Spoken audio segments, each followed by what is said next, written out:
নির্বাচনী আনন্দ উচ্ছ্বাসে ভাসছে দেশ। ১১ ডিসেম্বর নির্বাচনের তফসিল ঘোষণার পর সারা দেশে উৎসবের আমেজ ছড়িয়ে পড়ে। বিশেষ করে সব রাজনৈতিক দলের নেতাকর্মীর মধ্যে এক উৎসাহ উদ্দীপনা বিরাজ করছে। তবে এই নির্বাচনী আমেজের মধ্য দিয়ে দেশে চলমান রাজনৈতিক পরিস্থিতিতে বাংলাদেশ জাতীয়তাবাদী দল বিএনপি এক ঐতিহাসিক সন্ধিক্ষণে দাঁড়িয়ে। এই মুহূর্তে একসঙ্গে তিনটি অতি গুরুত্বপূর্ণ বিষয়ে সর্বোচ্চ মনোযোগ দিয়ে কাজ করছে দলটির হাইকমান্ড।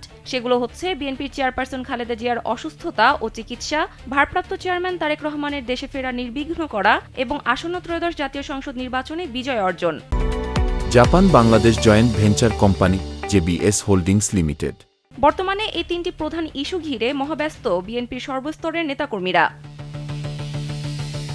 এমন পরিস্থিতিতে সাংগঠনিক শক্তি সঞ্চয়, জনসম্পৃক্ততা বৃদ্ধি এবং রাজনৈতিক কৌশল নির্ধারণে বিএনপি এখন এক সমন্বিত কর্মপরিকল্পনা নিয়ে এগিয়ে চলেছে। এরই মধ্যে ৬ দিনের টানা কর্মশালা শেষ করেছে বিএনপি ও অঙ্গ সংগঠনগুলো।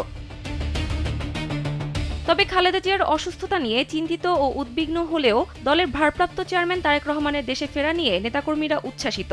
পাশাপাশি বিএনপি এই মুহূর্তে ত্রয়োদশ জাতীয় সংসদ নির্বাচনের প্রস্তুতিতে সর্বোচ্চ অগ্রাধিকার দিচ্ছে।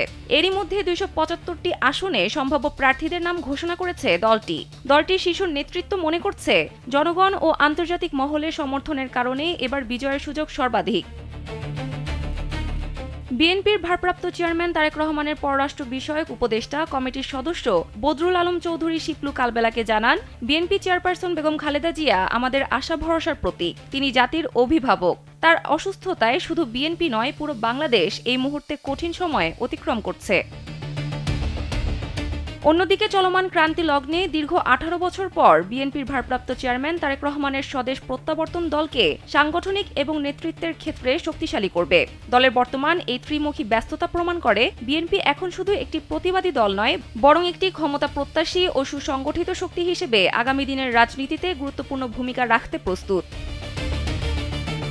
সানজিদা ইসলাম, কালবেলা।